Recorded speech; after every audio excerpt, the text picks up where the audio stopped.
an important part of this is you need to understand your value. And in the beginning, you might not have much, but you have some. Mhm. And you need to understand where you are in that value and charge what you're worth. Photography, it's really not that technical. If you're gonna do a course, I would say focus on the editing side. So like become very proficient in Lightroom.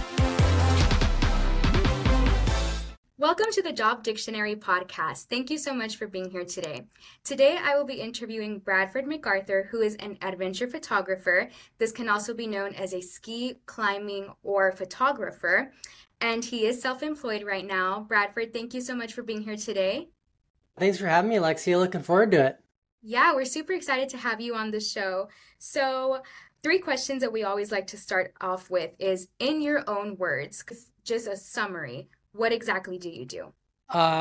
Okay, so photographer, it can vary Right. broadly, but Mhm. I was, as you said, an adventure photographer. So it was mostly climbing, skiing, and it was essentially gathering content for brands so they could use for marketing initiatives. This could either be athlete-driven content, so following an athlete on a specific mission they had, Right. or it was product-focused content. So it was taking photos of Gore-Tex jackets or whatever it was.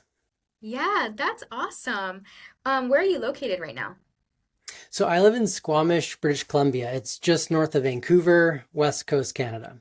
Nice. Have you been there Yeah. since you started? I started a bit before that, but yeah, Mm-hmm. it's mostly been here. I'm American, just got Canadian citizenship, but in the Canadian outdoor adventure photography business, you kind of have two epicenters. You got the Rockies and the West Coast, and within Got those it. two areas, you got Canmore and you got Squamish. Those are or Whistler's. Those are the kind of two epicenters. So I was here, and it was a natural fit for the location. Yeah, Yeah. nice. And then what made you want to get into this field and how did you kind of get your start in this? Well, so I was an athlete at first. I was a climbing athlete, whitewater kayaking athlete, and it was just a natural getting content for our sponsors. And it was really low quality, but we were very excited. Yeah.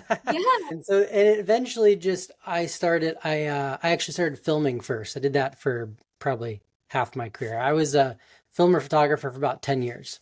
And so I started filming and one thing led to another. I really liked it. I kept working at it. It typically this business that doesn't just fall in your lap. You have to work really hard. And Yeah. so I wanted it. I worked really hard and created a career out of it. Wow. And right now you're self-employed, but did you ever work for a company or something of that sort? As a photographer or filmer, As an adventure photographer, yes. uh, not really. It's mostly contracts. There was a time I did filming for National Geographic and Lindblad Expeditions. They have a travel arm, so I did marketing for them. And I was technically still a contractor when I did that, but it was consistent. It was about 4 months a year I would do that Mhm. work. So it was kind of like employment, but mostly no, it's been contract self-employed.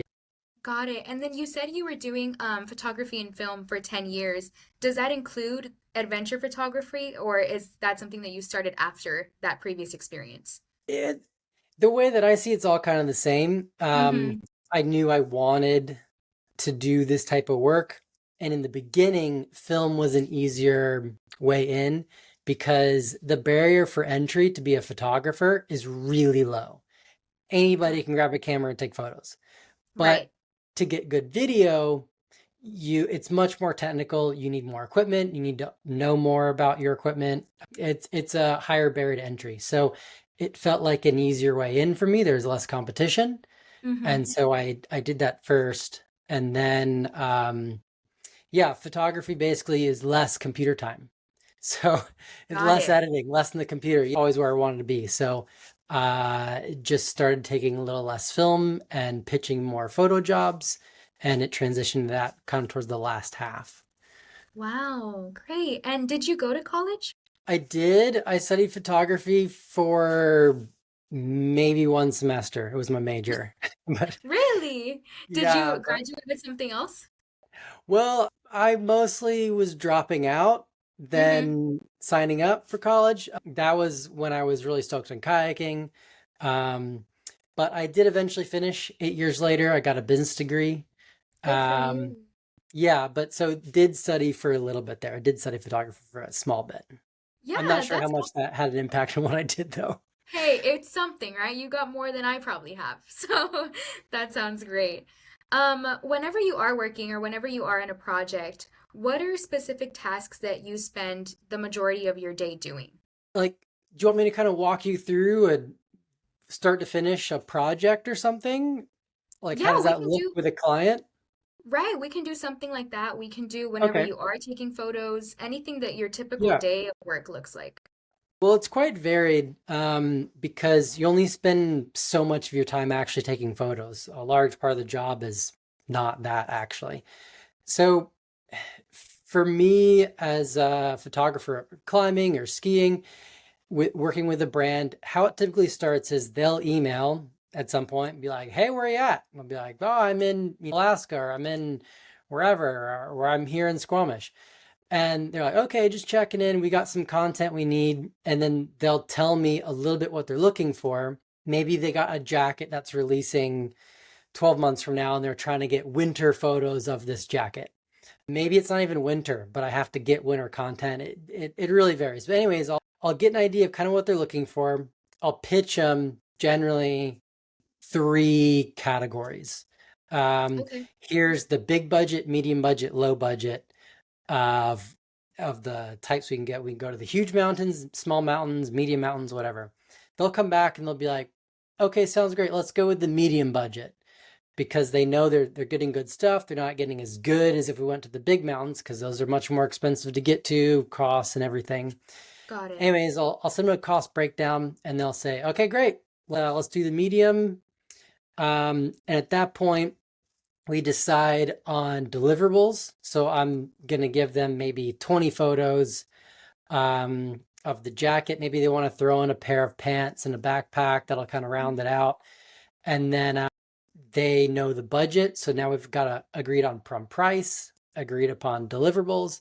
And at that point, they're done. We don't really check in until the shoot's over. And it might be a month or two later we really start checking back Okay. in because of weather and scheduling. So, anyways, at that point, I put on the hat of producer Okay. and I get all the athletes together. Usually it's two. You can call models athletes either or. I usually get two of those. I'm organizing with the heli company. I'm working with weather, trying to figure out where's our window. In the meantime, I'll get in a fixed wing plane. I'll go up in the mountains. I'll fly around. I'll get a bunch of photos of the zone. And then I come back and I put it all in the computer with Google Earth and I drill in really specific of like, okay, we're gonna land here with the heli, we're gonna go here, we're gonna set up camp, we're gonna go climb this peak, and then we're gonna get these shots at sunset.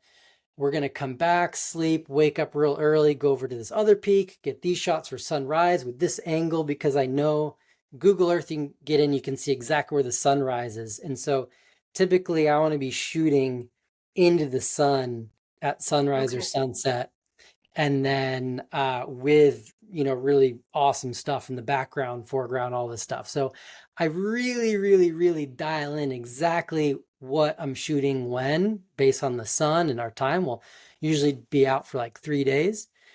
Wow. Um, yeah, and then midday the sun gets high and intense, and so you don't want to get the photos. So then I'll go into a shady section.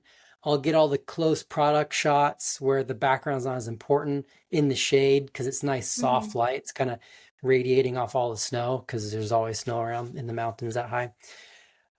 And then we fly back down, and then I hop on the computer and usually spend 1 or 2 days editing the photos. And then I Okay. send all the deliverables to the client, and usually they're very happy. And then that's the end of the project. So that's typically how it Wow. goes.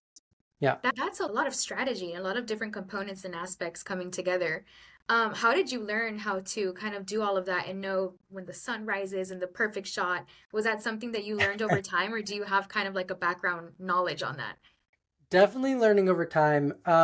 as a climber, so as an alpine climber, the sun is a really huge part of how you're just thinking on either a top level, a high level, or just subconsciously, because it dictates the heat and the stability or instability of the snowpack and your daily cycle of snow releasing or whatnot, and where you're going to travel and where's safe, where's unsafe. So the pattern of the sun rising and getting high and hot and setting, that's Hmm. certainly really ingrained as an alpine climber. It's Got it. yeah, it's quite a natural part of it, but linking it into photography, that's learned over the years.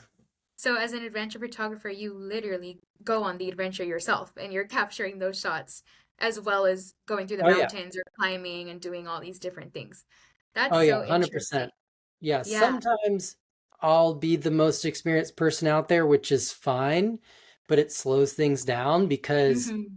I'm somewhat the guide at that point, making sure the two people are safe and everything. And I'm the photographer and I'm the client because in my head, I have to think like the client. And oh, that zipper's a little cockeyed. We need to fix that. Oh, the Right. backpack strap is twisted. There's really small details you're not noticing if you're thinking about avalanche safety or whatnot. But Right. the logo still needs to show, and otherwise they don't want the photo. And so when I have to be the guide as well, it really slows things down. So typically I'll really try to make sure one of the athletes is a guide or someone who's extremely knowledgeable and safe, and I really can trust, and just let them handle that aspect so that the athletes are self-contained. And typically I'll factor that into the budget. I'll even pay that person more Got it. because it I can do a much better job if one of the two models is a guide, or I can trust that they know what they're doing.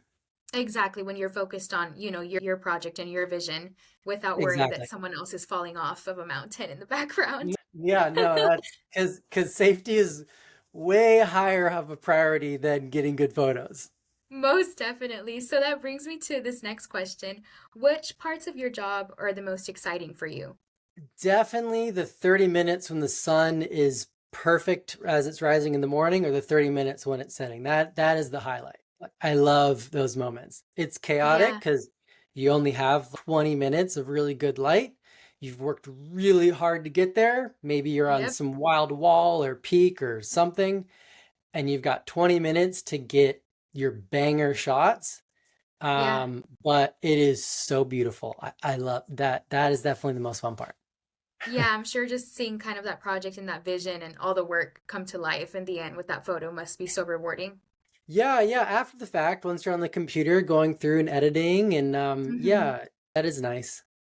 Yeah, so on the opposite side, what parts of your job are either emotionally draining, challenging, things that people don't really take into consideration when they hear adventure photographer? It sounds very fun, very different, very exotic, but what parts are a little bit on the harder side? Harder side, I guess there's a few aspects there. So no one's there helping you, supporting you, if that makes sense. You're Yeah. constantly hustling for work. So Mhm. if you're not either capable of that or not interested in that, then it's not for you because um, you Yep. have to constantly be hustling for work. It can be draining over multiple years. Yeah. And then for me, the technical computer stuff I never really enjoyed so much. Right. Um, yeah, I was more happy like being outside, but you've got to be emailing, constantly keeping up to date with your different network and stuff, and going through all this stuff. So, you know, looking back on my career as a photographer and filmer, that was always my weakness. I could have Mhm. been way better at self-promotion, which requires a lot of computer time.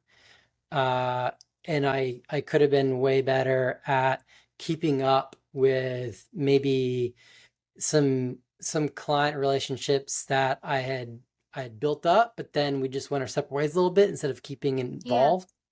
There's a whole computer side of it that's actually incredibly important. And for me at least, that was pretty draining. Well, there's two parts, there's two hats. It's kind of the hands-on work, and then once you get home, it's a little bit less thrilling once you open that laptop. Exactly. Yeah, you know Yeah, it. I know, trust me. So moving on, these are going to be some rapid fire questions, so you can kind of answer these in little short increments to the best of your ability. But what is a day in the life like in terms of wake up time, start time, end time? I know you kind of touched on that earlier, but a little bit more specific on how long are your days when you're out on projects? Oh, I mean, it depends on the season. Summer, Mhm. it will be very long just because the days are long. Sun Yeah, rises really early and sets really late. Winter, they'll be quite short, because it's just dark a lot. yeah. And is whenever you're like shooting, is that a little bit slow paced ever? Is it more fast paced most of the time where you're just trying to get that shot? Or do you ever have moments where you feel like you can breathe a little bit? Typically, it's fast pace in the morning and evening, and then midday, it's usually more chill. Got it. Yeah, it And depends a what bit. percentage, awesome, what percentage of your time is spent doing solo work versus collaborating with others or maybe in meetings or emails? What does that percentage look like? Pretty much predominantly solo, besides when you're just out getting photos or filming or whatnot. It's mostly just Yeah. on the computer. Got it. And then what do you wear on the job? Is there like a specific like attire that you have to put on when in a different setting, or is it more like athleisure all the time, or what does that look like? I'm just wearing whatever's appropriate for the shoot, whether And it's, the weather, I'm sure. yeah, it's either ski gear or climbing or it's something. Wow. So, which parts of your week or month or even overall year are the busiest? I don't think there's really a time where it's more or less. Yeah, it just depends. Got it. And then do you work, would you consider your work remote, hybrid, or more in office? I don't know. I guess it depends. For some people it's all travel. For me, it was a lot of travel in the beginning, and then by the end, it was mostly local shoots around town. Got it. And does this industry accommodate flexible hours, or is it more common to have set hours? It depends. Mhm. So, I mean, you make your own hours, but if often stuff will show up last minute, that's a good job, and you have to cancel stuff. One of my really good friends, I had to miss his wedding. Oh And no. it was happening a 5 minute heli flight below me, but I Wow. was up in the mountains shooting and they're literally right below me in town having the wedding and the party and everything. Oh, Um, so you were so, somewhat there. so these things happen all the time. They happen all Yeah, the time. I'm sure there's a lot of sacrifices that have to be made when you're living in these kind of different type of hours that you have to accommodate yourself to. Yeah, yeah, there's no set schedule. So, what tools or technologies do you use as part of your job? Yeah, mostly camera and computer. Yeah, the basics for a photographer. Yeah, yeah. Okay, so moving on, what do you feel that people underestimate about this profession? I think it depends on who the person is. If it's someone who's new and wanting to do the job, I think they underestimate how important relationships are, how important their brand image is, and how much time they'll have to spend on the computer just hustling, looking for work. Right. If it's a client, their expectations are much different than reality. And so that's a big part of your job actually is setting expectations, what can be expected, um, Okay, before you ever go on a shoot. So yeah, it depends on who it is, I found. got it. And then on the flip side of that, what do people overestimate about this profession? It could be some like overhyped idea or this like assumption, really negative assumption. What's something that people typically overestimate about what you do? Sure. I think that it's the dream job. It's At like the least best around here, ever. I would get that like, oh wow, that's amazing. Yeah, Um, but anything can turn into a job if exactly. you aren't careful. You can burn out with any job. I learned that lesson Right. when I was 18. I had my first really cool job. I was a Mhm. raft guide on the Chattooga. border between Jordan and South Carolina. It's class five Wow. river. I thought it was the dream job. And yeah, I was like, I've arrived. I literally thought that. I was Yes, like, I've this is arrived. it. I That was it figured for it you. out. Yeah, I will never need to worry or be stressed or anxious about anything ever again. This is like world's perfect. And then like, 2 months, life was life. And Yeah, I realized, oh yeah, there's that like there's not this perfect thing or state of mind or whatever. Um, right. just, being careful you don't burn out and yeah, take care of yourself. As a photographer, often people who become photographers love photography. They don't just Mhm. pick up a book and say, "Oh, what are some good jobs?" No, no, no, no. Oh, photography. I'll learn. I'll do that. They like it. They want it. It's a passion, and they jump in and want to become a photographer, and that's great. But you need to be careful, and I would recommend save a portion of photography for yourself. So if there's a type of photography or a type of something you really enjoy, maybe that's where you need to do your niche. But maybe also carve a section out that's this thing that you do for yourself. Mhm. Um, for me, it just became a job. I never really burnt out so much, but I used to take a camera everywhere. I take a camera nowhere now. Yeah, you're like, I don't even want to see it anymore.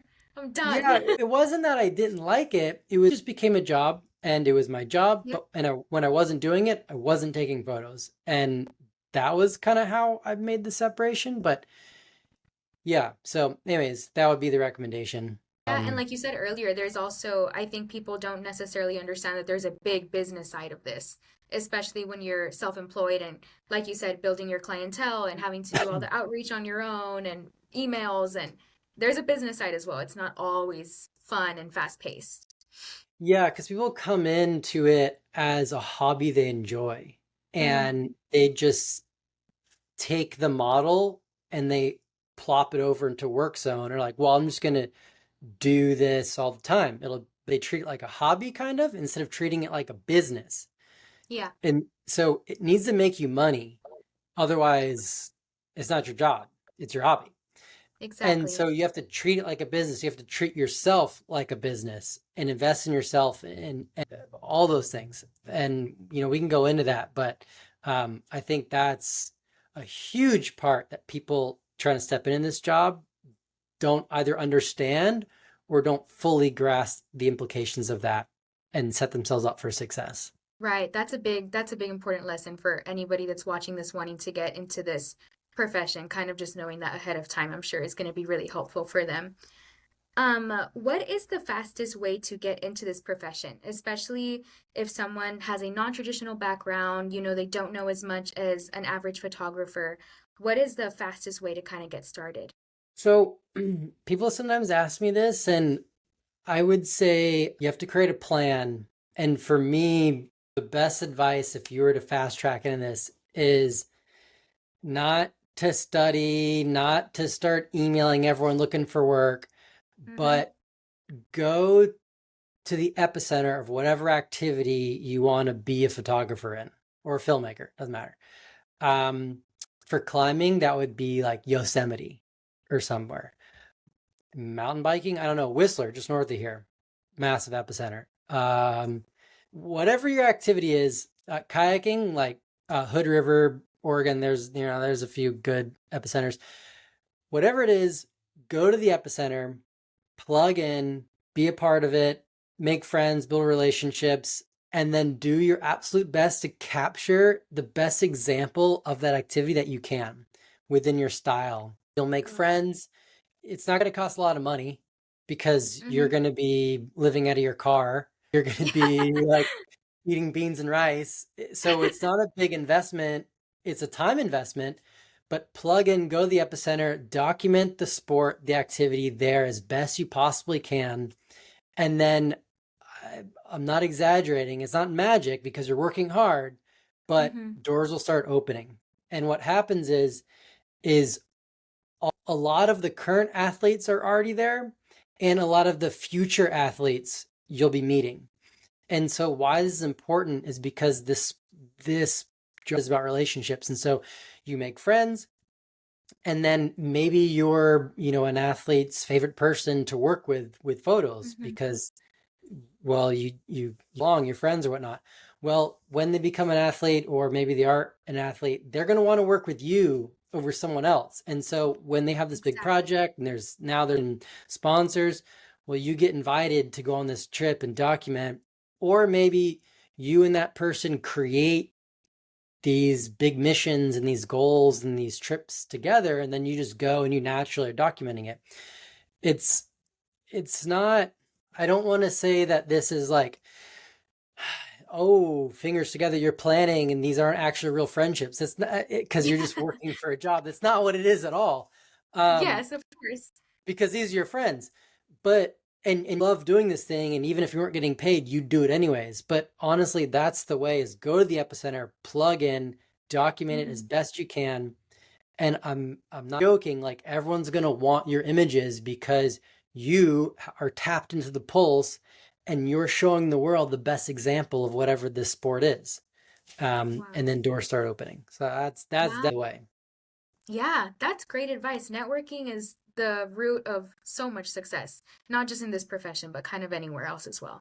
Yeah, and all, not just networking, but like really wanting to do the activity, Right. being ingrained in the culture, and getting the best representation of it through images and videos you can. um, it becomes a thing that people want. Yeah, I'm sure. So, what other fields are people coming from before getting into this profession? Do you ever see kind of like a ongoing theme, or is it just kind of random? Yeah, I'm not, mostly just young people. I don't know a lot of folks who 40 had a Yeah. career and decide they want to like ditch it all to take photos or something. Maybe in birding, or an entomologist or something, but Hmm. not as like photography of birding or entomology, but not, yeah, like more extreme sports photography. I don't see that. Got it. In your opinion, what does someone have to be good at and really like doing to succeed in this job?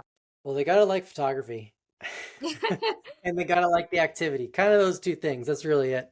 Just having a passion for both of those together, because that's quite Exactly. literally adventure and photography into one. Exactly. Uh, how long does it usually take for someone to get really good at this job? It could be kind of like a rough estimate, how a personal experience, how long, what is that time frame? It takes years. Yeah, Yeah. yeah. When I was younger, I thought people had talents in certain areas and they didn't in other areas, and that was kind of it.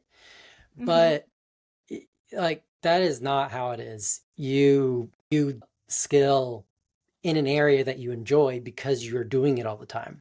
And Right. like when you start, you're not going to be very good, and you're going to say really stupid things to clients on accident. You're going to make mistakes. You're going to not know what you're doing. You're going to train wreck. But Yeah. if you keep doing it and you're open to realizing that you make lots of mistakes and learning from those mistakes, you will grow and you will get better. And then also, so that's more like the business side. You go study some business because this is a Yeah. business. Right. It's a sole proprietor, but the photography side, just take photos all the time and edit your photos. Don't just take photos, look at them on the back of the screen, and then go on and take more photos. Put them on your computer, cull them down to the top two, three, five, whatever. Edit those, because the editing side is going to be really important to this job as well. And you figure out what you like, what you don't like, and then just take tons and tons of photos. Yeah, Yeah. and then you will slowly get better. Practice makes perfect and Yeah, totally. picture perfect. Practice makes picture perfect. See what I did there? Yeah, Um, is there a promotion path in this industry? And if there is, what does that look like? not really. No. Not really, especially if you're like kind of doing self-employed business. It's only you. You can't compete with yourself. Yeah. So, yeah. And then what is the average salary for someone at your level? It could be like a broad range, any kind of number in between. This is always a hard one with photographers because it like Hmm. quite varied. People don't share numbers a whole lot. But so when I started, this is like 12 years ago, I was doing film, and I didn't even know how to charge. And I think at the time I was charging per minute of edited video, if I remember right. Okay.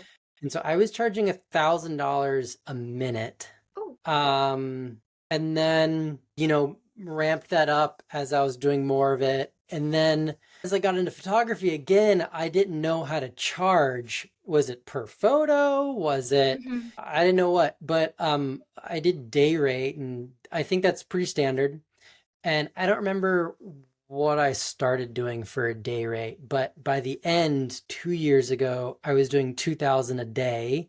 Um, and that there's no half day. It's just like if I'm out for 2 hours, that's a full day. got Um, it. and most shoots would be like, 3 days or something. Um, but you're doing a lot of work in the front end and the back end as well. And you got to edit the photos. So Right. that was what I did. And then it's kind of just like all you can eat buffet. Like, how hard are you willing to work to get jobs and clients? And so, Yep. yeah, it really varies. I don't know if, yeah, I mean, a lot of people know what they're making in a year, of course, and Hmm. that's a number, but that's, I think, a more tangible breakdown for someone who's thinking about that job is just like, what's a day rate? And well, 2 years ago, that was a day rate for someone who'd been doing it for a little bit. But if you're just starting into it, a lot of people are going to pay 2,000 a day if it's your first time doing it. You got to start somewhere. But on that note, the pay with creative fields is all over the place and it's quite whack. Graphic designers, anybody who's kind of creative and creating a creative product, a lot of people want it for free. They really Yeah. do. Like, Hmm. well, why don't you like do a bit of this and we'll see how things go, and then da. There's many ways to voice it, but really what they're asking for you is to work on spec. That's what it's called.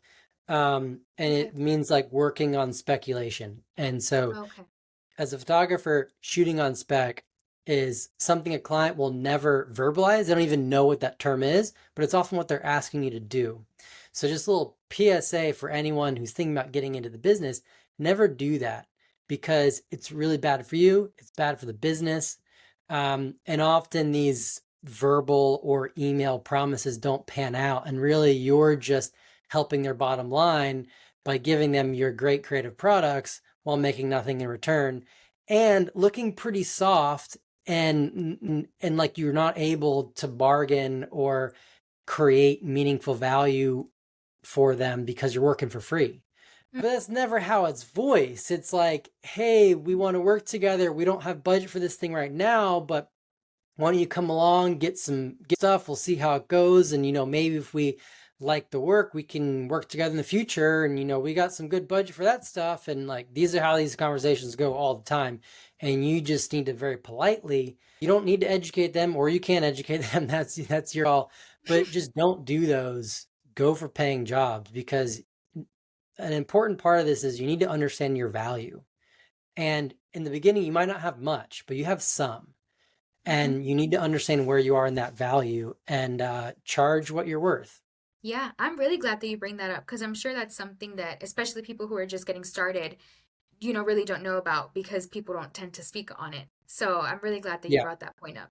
When people in your field move on, what kind of work do they often go into? Again, is there a theme or is it just random, jobs that they move on to, or do you kind of see a pattern going on? Yeah, I'm not sure. Um, I mean, in filmmaking, it tends to be more becoming a director or a producer, something like that. As a photographer, maybe more like working for an agency or working more on the marketing arm of a larger organization or editorial or something like that. But yeah, it kind of varies a little bit. Yeah, interesting. Are there any books, resources, programs, or certifications that you would recommend to someone wanting to get started in this profession? I'm not sure. I'm sure there's some great stuff out there. I haven't read it or watched it or done But it. you've made it this far, so Um, but I'm sure there's great stuff out there. The thing is, photography, it's really not that technical. If you're gonna do a course, I would say focus on the editing side. So like become very proficient in Lightroom. If you're a filmmaker, well, it's just times more complicated and technical and detailed. Hmm. And so you really behoove yourself to educate yourself a little more than just the self-education. Like actually figure out how to become a proficient editor. I'd suggest Premiere. People really like DaVinci Resolve because you can color correct right in it as well. And the free version is incredibly powerful. Um, yeah, I mean, I could go pretty deep in the filmmaking side. Hmm. There'd be some stuff to learn, mostly the technical components of like what actually are you doing with your camera and how are you capturing stuff. And then the audio side is really deep. And you Yeah. do need to have a working knowledge of that, even if you're just kind of a run and gun, one person shop filmmaking. Like you need to have a really firm grasp of audio because it's huge. And, Yeah. a photographer's not going to know anything about that. So, Definitely. You provided so much great advice and insight, and I've learned so much, and I know our audience has learned so much as well. So, just to kind of wrap up this whole interview, what would you tell your younger self who was just getting started in this profession? the whole going to the epicenter thing, I fed out naturally over time, but if if you just do that right in the beginning, it's going to jumpstart everything. Um, and then know what your end goal is and what your version of success means. Is that getting a cover on a magazine? Is that making a ton of money? Is it having this nationwide name that everyone knows? Is it just making a good income? As like understand what it means, visualize and like write down what does success mean for you, and then plan backwards from that. And what you'll find is a lot of these versions of success as a photographer involves having a strong brand identity, because really becoming that next level photographer, um, you need to have a that people in your industry recognize, because really the people who ask for the big dollars, the big budgets, and then also just pitch ideas to really go do their jutes.